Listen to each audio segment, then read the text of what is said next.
अस्सलाम वालेकुम। कल हमने ग्लोनाइन को देखा था एज ए मेडिसिन। आज इसको देखते हैं कि इसकी और क्या क्या इसके बेनिफिट्स हो सकते हैं। या ग्लोनाइन क्या है? ग्लोनाइन को ग्लोनियम भी कहते हैं, ग्लोनाइन भी कहते हैं, नाइट्रोग्लिसरीन भी कहते हैं।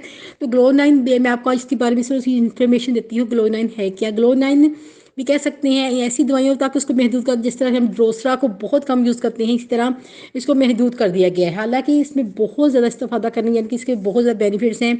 ग्लोनाइन को ट्राई नाइट्रोग्लिसरीन भी कहते हैं, जिसमें हाइड्रोजन और ऑक्सीजन का अंसर मौजूद होता है। ये बहुत ज़ोर से फटने वाला आतिशगीर मादा है, ठीक है। और इस फार्मूले को सबसे पहले नोबल नामी साइंसदान थे, उन्होंने इसको ईजाद किया था। इस ज़माने में इस ईजाद ने एक इनकलाब बर्पा कर दिया था जब उसने ये यानी कि ट्राई नाइट्रोग्लिसरीन का ईजाद की थी। देखा जाए तो अक्सर बाद में ये इसको प्लास्टिक बम या न्यूक्लियर बम वगैरह में भी ईजाद हुआ, उसके अंदर भी इसको इस्तेमाल किया, लेकिन नाइट्रोग्लिसरीन के फार्मूले को तर्क नहीं किया गया, बल्कि इसको रोज़ बरोज़ कह सकते हैं इसमें इजाफा ही किया गया। देखा जाए तो ग्लोनाइन हमारी इसके बहुत ज़्यादा बेनिफिट्स हैं, बहुत ज़्यादा हमारे डिसऑर्डर को कवर करती है। उसके अंदर इसको इस्तेमाल कराया जा सकते हैं। नंबर एक पॉइंट मैं आपको इसका बताती हूँ। इसका जो एक ग्रेट पॉइंट है जिसको आप कभी भी नहीं भूलेंगे आप, एक तो इसके सन स्ट्रोक के अंदर बहुत अच्छा काम करती है। उसके बाद ग्लोनाइन का एक पॉइंट है कि ये बाज़ औक़ात जो इसका पेशेंट है, ग्लोनाइन का मरीज़ है, बाज़ औक़ात देखे भाले रास्तों को भूल जाता है और उसे पता नहीं चलता कि वो कहाँ है और किधर जाता है। रास्ते अजनबी फील हों, ठीक है ना, रास्ते अजनबी फील हों या रास्ता अपना रस्तों घर के रास्ते कोई भूल जाए, रास्तों को भूल जाए, तो वहाँ पे ग्लोनाइन का बहुत ही गुड एक्शन है। तो इसको इस्तेमाल यहाँ पे भी इस्तेमाल किया जा सकता है। या आपको मैं ग्लोनाइन के बारे में थोड़ी सी इन्फॉर्मेशन आज दे रही हूँ। और अंजाइना के ऊपर, अंजाइना की तकलीफ को दूर करने के लिए भी इसको इस्तेमाल किया जाता है ग्लोनाइन को। ग्लोनाइन इंसानी मजाज पर भी इसका असरअंदाज होती है। धूप से तबीयत ख़राब हो जाए वहाँ पे ग्लोनाइन अच्छा काम करती है। जैसे कि नाइट्रोग्लिसरीन गर्मी की बर्दाश्त नहीं करती, इसी तरह से मरीज़ भी गर्मी को बर्दाश्त नहीं कर पाता और इस जिसके नतीजे में दर्द सर से फटता हुआ फील होता है। जगह जगह चोटें पड़ी होती हैं, धमाका हो, जैसे धमाका होता है वहाँ पे भी अगर इस तरह कंडीशन हो तो सर को हथौड़े से कूट रहे हों। ग्लोनाइन लो लगने से बचने के लिए भी एक चोटी की दवाई है, यानी कि वहाँ पे भी इसका ग्रेट एक्शन है। हेड रेमेडी के तौर पर इस्तेमाल की जाती है हमारी ग्लोनाइन। खून का दबाव जहाँ पे ज़्यादा होने पर वर्क करती है, लेकिन सिर्फ इस सूरत में इसकी दीगर अलामत मरीज में मौजूद हों। अक्सर होम्योपैथिक मुआलजीन इसे लो लगने और ब्लड प्रेशर के लिए भी इस्तेमाल करते हैं और बहुत ही ग्रेट एक्शन इसका यानी कि उसका होता है हमारी बॉडी के ऊपर। अब मैं आपको ग्लोनाइन का थोड़ा सा एक कम्बिनेशन बताती हूँ जो कि लो लगने में अक्सर इस्तेमाल किया जाता है, जो हमारे उस्ताद भी इस्तेमाल करते थे। जहाँ पे लो लगने से बचने के लिए एक नुस्खा मैं आपको बेचती हूँ, यहाँ पे एक प्रेस्क्रिप्शन कहती हूँ।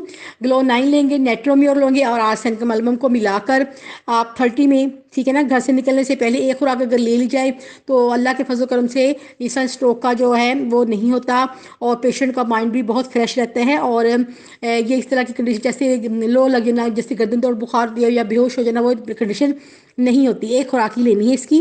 तो ये है कि इसको अगर किसी को लो लग जाए तो उसमें भी इसको इस्तेमाल करवाया जा सकता है 30 में। अगर आप इसको चाहें ग्लोनाइन को, ग्लोनियम को या नाइट्रोम्योर को, रासनगम को अल्टरनेट करवा के भी इस्तेमाल करवा सकते हैं। कम्बिनेशन के तौर पर भी इसको इस्तेमाल करवाया जा सकता है। सुबह दोपहर शाम 3 टाइम इसको इस्तेमाल करवा सकते हैं लो लगने की सूरत में भी। जैसे बहुत ज़्यादा धूप है, जैसे दर्जा बहुत ज़्यादा हो जाता है, तो वहाँ पर भी हम इसको दे सकते हैं। एक खुराक सुबह के टाइम अगर बंदा लेके चले जाए, या अगर जहाँ बहुत ज़्यादा गर्मियाँ शुरू हो जाए वहाँ इसको अगर 200 की वीकली एक डोज दे दी जाए पेशेंट को, जो बहुत ज़्यादा वर्क करने जाते हैं, जो वो जॉब्स वगैरह करते हैं, अगर उनको 200 की एक खुराक भी दे दी जाए तो वो भी पेशेंट को गर्दन तोड़ बुखार से, लो लगने से, सन स्ट्रोक से, हाई बीपी होने से बचा सकते हैं। ये थोड़ी सी इन्फॉर्मेशन है आज हमारी ग्लो9 के लिए, ग्लोनियम के लिए। ग्लो9 की जो एक अलामत है वो तकिए पर सर रखते ही सर फटने लगता है, यानी कि शदीद सर फट, ऐसा सर दर्द होना शुरू होता है, सिर पे जैसे सर फट जाएगा। दिल पर भी दबाव फील होता है और खून का जो दौरान यकायक सर और दिल की तरफ हो जाता है, जैसे कोई भी जो सियाल चीज़ है यानी कि लिक्विड चीज़ है अंदर से गुजरती हुई फील होती है। और सर की खून का रुझान जो होता है वो दिल और मैदे में फील होते हैं। और बाज़ औक़ात ऐसा लगता है जैसे मैदा या दिल से खून जो है वो सर की जानब दौड़ता हुआ फील होता है, यानी ये दिल भी डूबता हुआ फील होगा और जैसे मैदा भी डूबता हुआ फील होगा, इस तरह कंडीशन होगी तो वहाँ पे भी इसको इस्तेमाल करवाए जा सकते हैं। सोने से कबल फिर बेचैनी फिर महसूस हो, सर में तकलीफ का एहसास पाया जाता हो और दर्द वाजिया तो वह फील ना हो, लेकिन सोने के बाद दर्द बढ़ जाए और सुबह तक बहुत शिद्दत अख्तियार कर जाए, ग्लोनाइन में की एक अलामत में से एक अलामत है ये कंडीशन भी। फिर ग्लोनाइन धड़कन की कह सकते हैं, हार्ट पल्पिटेशन की बहुत ही ग्रेट एक्शन मेडिसिन है हमारी। सारे जिस्म में धड़कन फील हो, यानी कि सारा जिस्म में ऐसे धड़कने लगता है जैसे कि हार्ट पल्पिटेशन फील होती है, वो पूरी बॉडी में फील होती है। उंगली की पोरों से लेकर पाँव के पंजों तक ये धड़कन फील की जा सकती है, और सख्त बेचैन बेचैन पेशेंट हो जाता है। तकिए पर सर रखते ही धड़कन फील होना शुरू होती है, और की वजह से नींद भी नहीं आ पाती, यहाँ पे या वहाँ पे स्लीपलेसनेस हो सकती है या हो जाती है। ये धड़कन सारी जिस्म में फैल जाती है, और ग्लोइनान की एक खुराक इस कफियत को ख़त्म कर देती है। देखिए कितनी कितनी ग्रेट एक्शन मेडिसिन। यहाँ पे हम इसी तरह अगर किसी को हो रही है तो वहाँ में 200 में दे सकते हैं। अगर उसका हाई बीपी है, अगर बीपी नॉर्मल है तो उसको 30 में 1 या 2 खुराक देने से ये कंडीशन से पेशेंट को बाहर निकाला जा सकता है।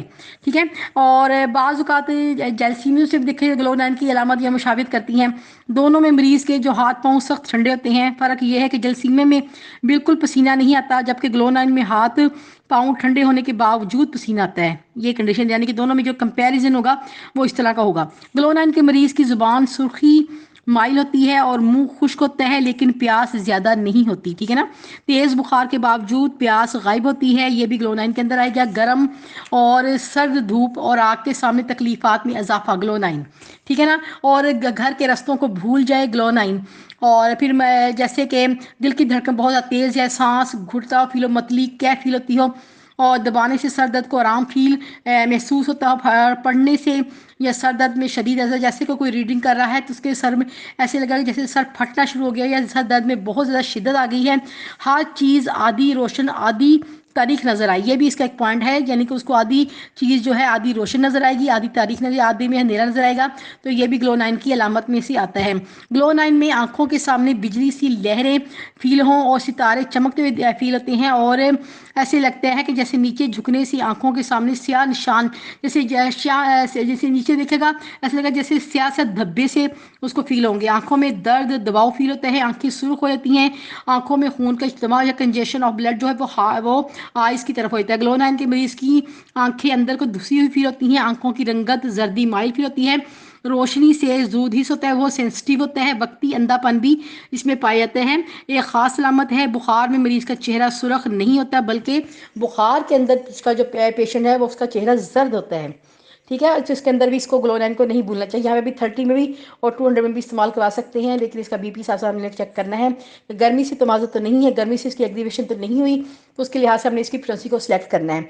फिर बच्चों के अंदर गर्दन तोड़ बुखार में, ये खुसूसन गर्मियों में ग्लोनाइन बहुत मुफीद है, और इसमें गर्दन के पीछे को जैसे मुड़ जाती है, गर्दन के जो जॉइंट्स हैं वो जैसे उसमें अकड़न पाई जाती हो, अकड़ जाते हो, तो चेहरे में और शिद्दत की गर्मी और चमक फील होती है, आंखों में खिंच कर ऊपर को चढ़ जाती हो, और सार और ऊपर का जो धड़ है सख्त गर्म फील होता है, निचला धड़ ठंडा फील हो, बहुत पसीना आए, मुख्तलिफ किस्म के जरासीम की वजह से उसके मेनिंजाइटिस हो जाए, इस तरह कंडीशन हो, तो मलेरिया और या मलेरिया के जरासीम रीढ़ की हड्डी से फैल जाए और मेनिंजाइटिस का उसका मसला हो जाए, इस तरह कंडीशन अंदर, या गर्मियों से तल्लुक हो, और ग्लोनाइन वहाँ पे बहुत अच्छा काम करती है। 30 में भी इसको 200 में भी इस्तेमाल करवा सकते हैं इसका, यानी कि इसका बहुत ही ग्रेट एक्शन होगा इसमें।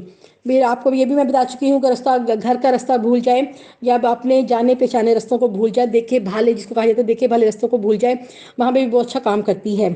ग्लोनाइन को देखा जाए तो ग्लोनाइन अमूमन जो इसका खून का दबाव कम करने के लिए इस्तेमाल की जाती है, और ब्लड प्रेशर को ठीक करने के लिए बहुत मुफीद है, ये भी आपने एक जहन में रखना है। और कैंट कहते हैं कि ऐसे अमराज के इलाज में भी ओपियम को ग्लोनाइन पर तरजीह देनी चाहिए। ऐसा नहीं है, क्योंकि ग्लोनाइन के अंदर असरात आर्जी होते हैं और ओपियम बहुत लंबा असर करती है, यानी कि जो ग्लोनाइन के साथ होता है वो बिल्कुल वक्ती होती है, आनन फानन आने वाली बीमारियां करती है, जिस तरह से हमारी बेलाडोना काम करती है इस तरह से कहते हैं। और कैंट कहते हैं यानी कि इसको ग्लोनाइन को ओपियम के ऊपर यानी कि फोकस नहीं दी जा सकती, इसलिए कि इसकी जो अलामत हैं वो आनन फानन है और फ़ौरन से आती हैं, फ़ौरन से गायब हो जाती है, इससे कंडीशन होती है। फिर उसके बाद फिर सर्दी लगने से के नतीजे में या खौफ की जैसे अगर हैज़ बंद हो जाए, दिमागी अलामत ज़ाहिर हो जाए, तो ग्लोनाइन बहुत ही मुफीद काम करती है। और इसको मैं अक्सर सिमिस्टिका के साथ भी इस्तेमाल करवा सकते हैं, एक्नाइट के साथ भी बहुत अच्छा असर पाया जाता है। फिर मानिया के अंदर, जुनून के अंदर अगर पागलपन के असरात बहुत नुमायाँ हो तो वहाँ पे भी ग्लोनाइन बहुत अच्छा काम करती है। फिर मरीज़ के कान में धड़कन का एहसास पाया जाता है, कानों में दर्द फील होती हो, कान के अंदर शदीद हड्डियों के अंदर दर्द फील होती हो, वहाँ पे भी ग्लोनाइन को नहीं भूलना चाहिए। लो लगने सन स्ट्रोक के अंदर भी ग्लोनाइन को कभी भी नहीं भूले। बहुत ज़्यादा वर्टी को चक्कर फील होती है, हाई बीपी के अंदर अगर वर्टी को चक्कर फील हो रहे हैं और कंजेशन ऑफ ब्लड हार्ट की तरफ है या फिर माइंड की तरफ ऊपर यानी कि दिमाग की तरफ चढ़ गया खून सारा, तो इस तरह कंडीशन के अंदर भी ग्लो नाइन को कभी नहीं भूलेंगे। ग्लो नाइन ईचिंग के अंदर भी बहुत अच्छा काम करती है। ये इसको हम लोग ईचिंग के लिए इस्तेमाल नहीं करते, ये वहाँ पे भी काम करती है। अगर गर्मी की वजह से ईचिंग हो रही हो या ग्लो नाइन में खारिश भी पड़ती है, जैसे कि तमाम अज़ा में खुसूसन बाजुओं के ऊपर और टांगों के ऊपर खींचने वाला दर्द पाया जाता हो, साथ में